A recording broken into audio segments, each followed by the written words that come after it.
Oi, gente, tudo bem? Voltamos com mais um episódio de Beleza Histórica. Ai, eu amo esse quadro. É. Bom, a personalidade de hoje é uma musa, sim, uma musa de ame ou odeie. Não tem muita gente no meio termo ali. Mas enfim, antes de começar este episódio, por favor, já dá um like no vídeo e se inscreve no canal se você ainda não é inscrito. É só apertar o botãozinho vermelho ali embaixo. É bem rapidinho, bem fácil e é de graça. Então, por favor, dá essa ajuda aí pra mim. Já aproveita também e me segue lá no Instagram, me segue no TikTok também, que eu acabei de criar a conta, tô com pouco seguidor, então me dá essa ajuda lá. E se você quiser também entra no meu grupo do Telegram, que lá eu posto conteúdos exclusivos e a gente tem um contato mais próximo. Eu vou deixar todos esses links aqui na descrição, tá? Lembrando que para entrar no grupo do Telegram, você precisa baixar o aplicativo do Telegram e depois entrar lá no grupo. É só clicar no link aqui embaixo. Bom, deixa eu me apresentar, né? Pra quem ainda não me conhece, meu nome é Luiz, já falo há muito tempo aqui sobre beleza, enfim, um monte de coisa. Criei esse canal no YouTube há pouco tempo e aqui falo sobre beleza, história, coisas que eu gosto, vlogs do meu dia a dia, arrumando minha penteadeira, enfim, gente, tem alguns vídeos já aqui, em breve terão muitos, então assista vários aí, dá like em todos, se inscreve no canal, não esquece disso. E vamos começar o vídeo de hoje. Bom, para hoje eu escolhi uma musa da beleza, que é amada barra odiada por muitos, e eu estou falando dela, a rainha do rococó, Maria Antonieta. Muita gente deve conhecer a história da Revolução Francesa, Luís XVI, Luís XIV, esse pessoal aí, o Rei Sol, enfim. E claro, Maria Antonieta no centro de tudo isso. E hoje vamos saber como é que foi a história dessa musa, um pouquinho da história da vida dela e muito sobre a história dela com a beleza. Bom, a Maria Antonieta nasceu em 1755 em Viena, na Áustria. Ela era a 15ª filha de Francisco I, imperador do Sacro Império Romano Germânico e também arquiduque da Áustria, e da imperatriz Maria Teresa da Áustria. Bom, como toda arquiduquesa, a Maria Antonieta teve uma educação muito rígida, mas historiadores dizem que mesmo assim ela era uma pessoa muito espontânea. Bom, apesar do pai dela ser o imperador, quem tomava todas as decisões estratégicas políticas era a mãe dela, porque ela tinha muito mais aptidão para coisa do que o pai, e a mãe dela não passava muito tempo com os filhos. E como ela tinha muitos, ela mal conseguia dar atenção para eles. Então a Maria Antonieta foi praticamente criada pela governanta dela, que era uma condessa, e deu todo o amor maternal para ela que a mãe dela não conseguiu dar porque ela estava sempre atarefada com compromissos do império. Aos 14 anos, a Maria Antonieta foi usada como um peão para forjar uma aliança entre a Áustria e a principal inimiga dela, a França. E assim ela foi prometida a Luís XVI. Bom, quando ela chegou em Versalhes, que era onde toda a família real francesa morava, ela era odiada por todo mundo, apesar dela ser só uma menina de 14 anos e nunca ter feito nada pra ninguém ali, ela era austríaca. E na França todo mundo odiava os austríacos, então chamavam ela de a austríaca e começaram a fazer um bullying absurdo com ela na corte. Além de darem esse apelido para ela, que para eles era uma coisa pejorativa, eles ainda mal olhavam na cara dela e sempre que ela chegava, todo mundo saía, deixando ela lá sozinha. E quando ela falava com alguém, as pessoas olhavam para cima e fingiam que não estavam escutando. Bom, no dia 16 de maio de 1770, Maria Antonieta e Luís XVI se casaram numa cerimônia no Palácio de Versalhes. Mas apesar do casamento, o Luís mal ficava perto dela e muitos diziam que ele parecia sentir repulsa por ela. E naquele tempo era comum que as esposas engravidassem muito rápido, e como o cara mal ficava perto dela, é claro que ela não ia engravidar. E como o tempo ia passando e eles não tinham nenhum filho, a mãe dela começou a mandar várias cartas criticando ela, muito mesmo, e mandando vários conselheiros matrimoniais lá para fazer com que ela conquistasse o Luís XVI, porque ela dizia que a culpa era da Maria Antonieta, porque ela não conseguia conquistar o próprio marido. Bom, antes de continuar, eu vou dar um contexto histórico aqui para vocês que nessa época a França, ela vivia uma grande disparidade entre as classes sociais. Por quê?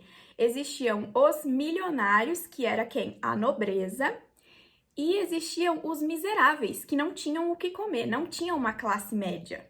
Então, como rainha consorte da França, o que era esperado da Maria Antonieta? Que ela vivesse uma vida discreta, pacata, cuidando dos filhos quando ela tivesse. Quem é que se encarregava de gastar o dinheiro do reino? Não eram as rainhas, eram as amantes dos reis. Então, a Maria Antonieta não achou que isso era muito justo e ela pegou muito gosto por moda, beleza, cosméticos, todas essas coisas, artigos de luxo, resolveu que ela também poderia gastar um pouco de dinheiro com ela mesma, porque já que ela tava com a autoestima bem baixa, que todo mundo criticava ela porque ela não conseguia ter um filho, porque o marido não gostava dela, a mãe o tempo inteiro mandando um monte de conselheiro pra encher a cabeça dela, o pessoal na corte fazendo bullying com ela, ela resolveu que ela ia gastar um pouco com ela também. E outro papel das esposas era o quê? Se isentar de qualquer coisa que envolvesse o Estado. Então ninguém queria saber a opinião delas, então também a Maria Antonieta não dava a opinião dela sobre isso. E esse foi um dos motivos pelos quais disseram que ela era uma pessoa insensível. Bom, e é claro, ao contrário do que era esperado, ela começou a usufruir dessa vida de luxo. E além disso, ela resolveu levar uma vida pública, ou seja, ela aparecia muito, todo mundo sabia quem ela ia em muitas festas, muitos jantares, ela saía muito de casa. E as outras pessoas, elas faziam o quê? Elas se escondiam atrás dos portões do Palácio de Versalhes, porque elas não queriam se misturar com o povo. E a Maria Antonieta não, ela não tava nem aí, ela saía, fazia um monte de coisa, ia pra um monte de festa, conhecia todo mundo, ela era uma pessoa muito sociável e ela adorava levar uma vida pública. Ela era praticamente uma influencer na França naquela época. Bom, ela também resgatou uma tendência que era do exagero de uso de cosméticos do Renascimento, principalmente lá da época da Rainha Elizabeth. Inclusive, eu já fiz um vídeo sobre ela, eu vou deixar linkado aqui pra vocês, vai aparecer em algum lugar aqui dessa tela, provavelmente em cima, e depois vocês assistem lá. Também vou deixar no final do vídeo esse vídeo da Rainha Elizabeth.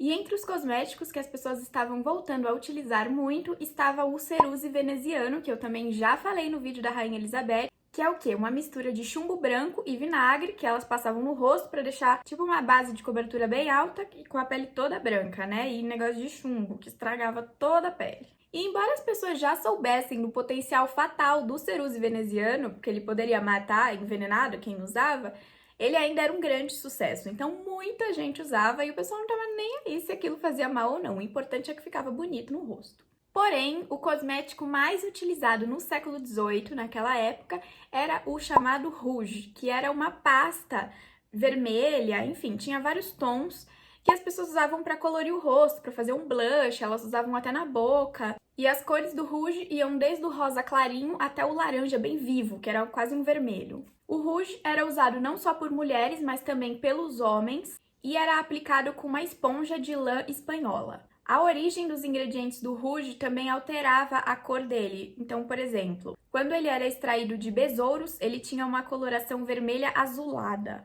Quando era extraído de minerais, tinha uma coloração rubro-avermelhada. E quando era extraído de vegetais, tinha uma coloração vermelha um pouco mais natural, que era o que se usava na Inglaterra. Então, na Inglaterra, eles preferiam um vermelho mais natural e na França, eles preferiam um vermelhão. As mulheres da época, inclusive a Maria Antonieta, também pintavam as sobrancelhas com extrato de sabugueiro ou cortiça queimada. E se a mulher não tivesse sobrancelha, também era possível comprar uma sobrancelha falsa feita de pelos de rato. Mas essa moda durou de 1700 a 1780. A Maria Antonieta tinha sua própria equipe de beleza, que ela chamava de Ministério da Moda. E essa equipe era composta pelo seu cabeleireiro, que chamava Leonard, ou Leonard, enfim.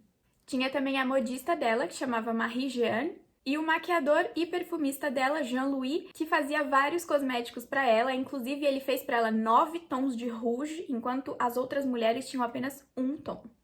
E apesar de tudo isso, a impressão que a Maria Antonieta passava para as outras pessoas era de que ela era uma pessoa triste e que ela usava todas essas compras, cosméticos, enfim, que ela usava toda essa vaidade para esconder lacunas na vida dela, como a dificuldade de gerar um herdeiro para a coroa francesa. E vocês devem saber que além da maquiagem, ela também adorava os penteados, porque em todas as fotos dela ela tá com o cabelão todo arrumado, e ela usava os cabelos empoados, ou seja, cobertos de um pó branco que dava um volume para o cabelo dela. Isso era uma moda na época que todo mundo queria usar o cabelo empoado. Os principais produtos usados nessa técnica de empoamento eram farinha de trigo e pó de arroz, mas a farinha de trigo era muito mais usada que o pó de arroz. Inclusive, ela era tão usada no cabelo que isso causou uma crise de abastecimento de trigo na França, onde as pessoas já estavam passando fome e a realeza usava farinha de trigo no cabelo. Então, eles usavam tanto que as pessoas não tinham o que comer, porque eles estavam usando tudo no cabelo. E dessa crise veio a chamada Guerra da Farinha, porque a população ficou revoltada porque eles não tinham pão e os nobres estavam usando o trigo todo para preencher o cabelo.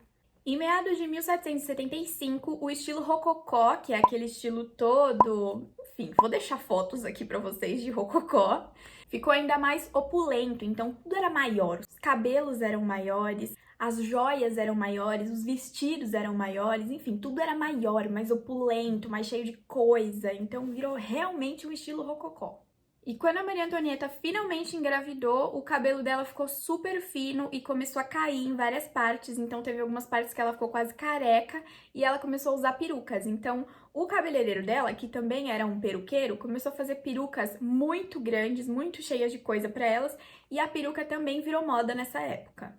E as perucas das mulheres nobres eram tão grandes, tão altas, que elas chegavam a pegar fogo quando elas encostavam nos lustres e enroscavam nos postes. E assim foi inventado um dispositivo que era tipo um elevador de peruca. A peruca subia e descia a cerca de 60 centímetros, para quando ela fosse passar por um lustre, ela baixar a peruca e depois para ela aumentar. Bom, em 14 de julho de 1789 ocorre a queda da Bastilha na Revolução Francesa, onde a população estava completamente revoltada com a monarquia, que era uma monarquia absolutista, não parava de gastar dinheiro, gastava dinheiro com tudo, gastava todo o dinheiro do povo, as pessoas eram miseráveis, passavam fome, não tinham onde morar e a realeza não parava de gastar. Então, isso gerou a Revolução Francesa. Durante a Revolução Francesa, Luís XVI e Maria Antonieta tentaram fugir com os filhos deles para a Áustria, mas eles foram reconhecidos no caminho porque eles estavam disfarçados de camponeses, porém eles conheciam muito bem o rosto da rainha, porque ela era uma pessoa pública,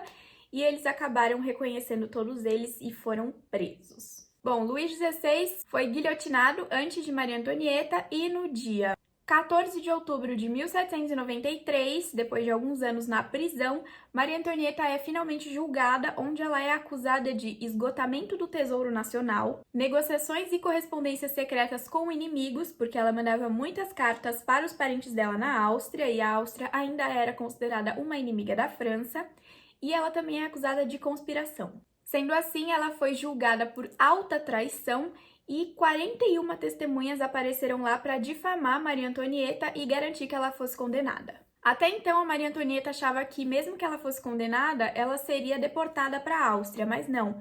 Ela foi condenada à pena de morte e isso deixou ela chocada. E assim, ela foi guilhotinada ao meio-dia e 15 do dia 16 de outubro de 1793. Bom, agora algumas curiosidades sobre Maria Antonieta. Ela tinha o seu próprio castelo dentro da propriedade do Palácio de Versalhes. Porque, como o pessoal na corte não gostava muito dela, ela resolveu que ela teria um outro castelo, que se chamava Petit Trianon. E até hoje esse castelo existe lá em Versalhes, inclusive tem a fazenda de Maria Antonieta, que ficava ali em volta, onde ela tinha vários animais, ela tinha a horta, e ela passava a maior parte do tempo dela ali com os filhos e com alguns amigos também. A Maria Antonieta não proferiu a famosa frase "se eles não têm pão, que comam brioches". Não foi ela que disse isso. Bom, o senso comum diz que a Maria Antonieta odiava os pobres e que ela não gostava de ficar perto deles. Porém, ela criou um lar para mães solteiras, ela visitava e ajudava regularmente várias pessoas necessitadas e ela também chegou a vender vários talheres do palácio para comprar alimentos para os necessitados. E, ao contrário do que muita gente diz, os gastos da Maria Antonieta não foram a principal causa da Revolução Francesa, e sim o tanto de dinheiro que Luís XVI, o marido dela, estava enviando para ajudar na Revolução Americana.